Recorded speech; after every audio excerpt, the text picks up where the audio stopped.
Hello and thank you for downloading. My name's Steve Johnson, and this is the Inquests and Inquiries podcast.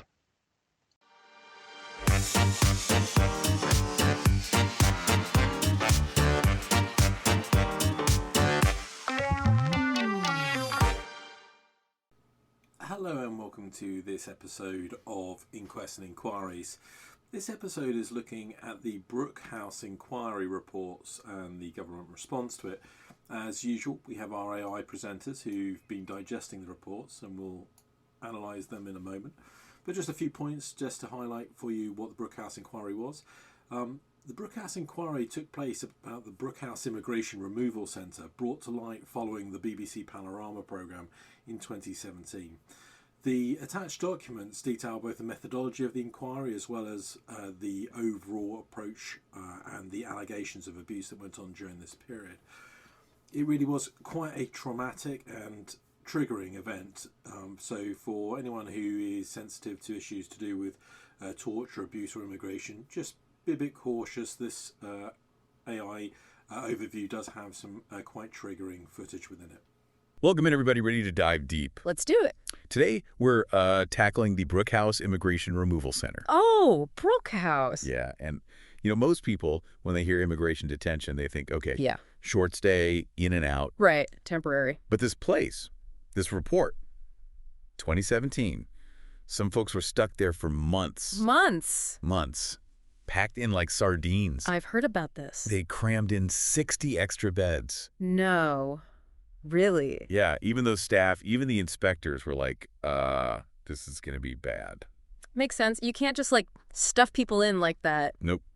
So we got to ask what went so wrong at Brook House, specifically between April and August of 17. That's our focus. Right, because that's the time period this report really deeds into. Exactly. And it's important, right? Because even though G4S was running things then. And now it's Serco, right? Elko took over in 2020, yeah.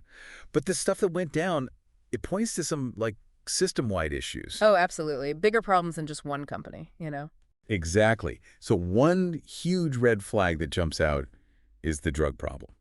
Drugs! Spice. Oh, wow. And not just a little bit. Yeah. It was everywhere. And get this, both G4S and the Home Office, they knew. They knew, and they didn't. They didn't do enough. Yeah.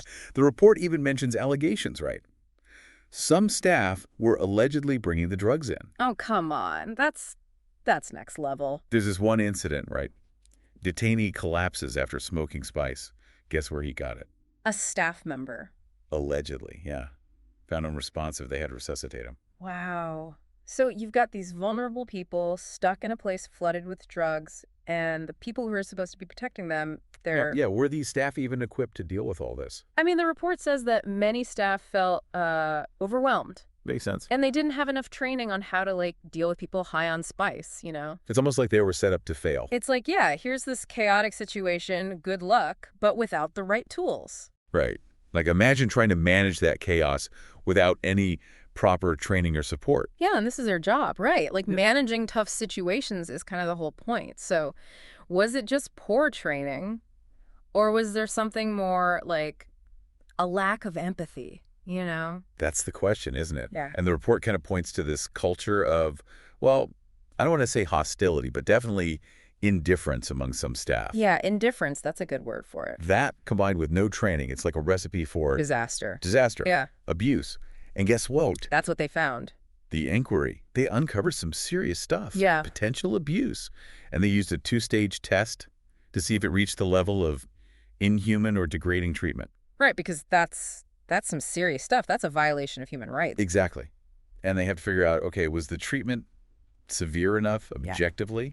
And then also, what was the impact on the victim? How did it make them feel? Right. So it's not just about the act itself, but also the psychological impact, the humiliation, the degradation. Exactly.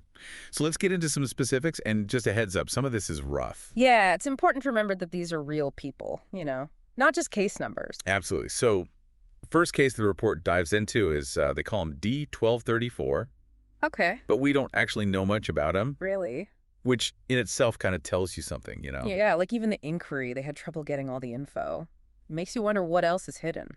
Then there's D2416. This one's just infuriating. What happened? He's stripped naked. Oh, no. And left like that. for 9 minutes. 9 minutes. While staff are scrambling for a sheet. Yeah. 9 minutes. Like, was there any reason given? Was there some training that went wrong? Well, the report, it points out that sometimes the staff reports and the CCTV footage, they don't match up. Oh, interesting. So in this case, it seems like they made it seem like he was resisting more than he was. Oh, to justify it. Yeah. Mm. But the footage shows him complying. No resistance. They don't really explain the delay with the sheet, but it's clear the staff didn't seem to get how humiliating that was. Yeah, 9 minutes naked. It's dehumanizing. Totally. Okay, another case. D1527. This man, he attempts suicide. Oh, God. And an officer mocks him, calls him names, and another officer is caught saying, if he dies, he dies. That's chilling. That's awful. Just a complete lack of compassion. Right. And guess what? The report says these officers... He got punished. Nothing. Yeah. No disciplinary action. But there's this culture of, like, you can get away with anything. Yeah. And then there's D1914. This guy's literally waiting for heart surgery. Heart surgery. And officers use force on him. While he's distressed, he even told them, you'll be responsible if I die. Oh, my God. They completely ignored his vulnerability. They didn't care. He needed special care and attention. And they just didn't see him as a human being. Yeah. And these are just a few examples, right, of what was going on at Brook House. It's scary how easy it is for abuse to happen and then just be hidden. Yeah, the power dynamics are so messed up. You've got staff with all the authority and detainees who are isolated, scared, no support. So you're trapped in this system. Yeah. Toxic culture. What hope do you have? Right. Were there any safeguards at all? Well, there were supposed to be. Supposed to be. Right. Like Rule 34, detainees get a medical exam within 24 hours of arrival. Okay, that seems pretty basic, especially given what we've heard. And Rule 35, if someone's health is at risk, the doctor's got to report it so the Home Office can review their detention. Right. And there was the adults at risk policy too, right? Right. Certain people just shouldn't be detained in the first place. So the rules were there. On paper. But they weren't followed. They weren't followed properly. Right. The report found inconsistencies all over. Staff didn't have the training. Like that one case, the detainee with a history of self-harm. Yeah. Put him in a cell with ligature points, even though the policy said not to, and guess what happened? Oh, no. He tried to hurt himself. So, the system meant to protect. It actually put people in more danger. It did the opposite of what it was supposed to do. And we haven't even gotten to the culture. The report is brutal about that. Racism, bullying, macho attitude. Yeah. Just awful. Like it was normal. There's this recording. A staff member uses a racist slur on the radio. On the radio. And other staff... That reported him. They laugh. Oh, God. And then another staff member who did report a colleague for racist remarks, he got ostracized. Bullied. So speaking up was dangerous. Yeah. What were the higher-ups doing about all this? Well, the report paints a picture of senior management being absent, detached. Wow. So no leadership, no accountability, just chaos. And that trickles down, creates the sense of lawlessness. So you've got detainees trapped in this mess. Did anyone speak up? Well, the report talks about how hard it was for detainees to make complaints. I can imagine. They were afraid, language barriers, no support. And even when they did complain? The system was broken. How so? Delays, lost paperwork, investigations that sided with staff. It's almost like the system was designed to silence them. It really was. And then there were supposed to be these external groups watching over things, right? HMIP, they inspect prisons, and the IMB, they have people at each IRC. So like watchdogs. But the report says they weren't effective. Too trusting of G4S and the Home Office. They missed things. So even with oversight, things went wrong. They did. And that's why the report has these 33 recommendations for change. Staffing, culture, healthcare, everything. 33. That's a lot. It is. But will they actually make a difference? That's the question we're going to be tackling next time. That's the big question, yeah. So everyone, stay tuned for part 2. We will dive into those 33 recommendations and see what it would really take to fix this place. It's going to be a deep dive, for sure. All right, so those 33 recommendations, they're like the meat of this whole thing, what needs to change. Okay, but 33? That's a lot. Kind of overwhelming, to be honest. Yeah, it's a big list, but think of it this way. They're grouped by themes, right? Tackling different parts of the system. Okay, so break it down for me. What are the biggies? What are they focused on? Well, one is just the physical space itself. Remember all those extra beds? Oh, yeah, crammed in. They recommend no more than 2 people per cell. And enough space for activities, you know. Yeah, give people some room to breathe, literally. Right. And that 11-hour lockdown, they say, review that, let people move around more. It's not a prison. They're just waiting for decisions. Exactly. And then communication, big one. Better language support for detainees who don't speak English well. Oh, that's huge. Imagine trying to navigate this whole system and you can't even understand what's being said. Terrifying. And then those safeguards for vulnerable people. Those rules that were ignored. Right. Rules 34 and 35, medical exams, reporting risks. They need comprehensive training for staff on the rules, on the adults at risk policy. Everyone has to be on the same page. Okay, training. But what about when those rules are broken? Accountability, that's another key theme. Yeah. Better monitoring of staff, stricter enforcement, and a more transparent complaint process. So, less abuse to begin with. And when it does happen, it's taken seriously. That's the idea. But changing a whole culture, that's not easy. We've seen that. The environment, the staff, Right. it all led to abuse. But what about the actual use of force? The report's got to be clear on that, right? Oh, yeah. Force only as a last resort. They want a review of all use of force incidents, especially if someone has mental health issues. Because we saw what happened, right? Force being used on people who were already vulnerable. Exactly. And they need better training, too. De-escalation techniques, communication skills, understanding mental health. So less reacting with force, more talking it through. And healthcare staff, they need to be more involved, too. In those situations where force is used, they can advocate for the detainees, you know? Makes sense. But what about that culture of racism, that bullying? How do you even begin to fix that? Tough one. Changing attitudes takes time. But the report says zero tolerance for racist language, more diversity training, better support for whistleblowers. Because remember, someone spoke up and got ostracized. Yeah, that shows you how deep it runs. And the complaints process, that was messed up too. Big time. They need a whole new system. Transparent, efficient, independent investigations. Detainees need a voice. They have to feel like they can speak up. And what about those watchdogs, HMIP and the IMB? They weren't doing much watching. The report says they need more training. They have to be more proactive, more willing to challenge the Home Office and those contractors. Be the watchdogs they're supposed to be. But who's really responsible for all this? For making it happen?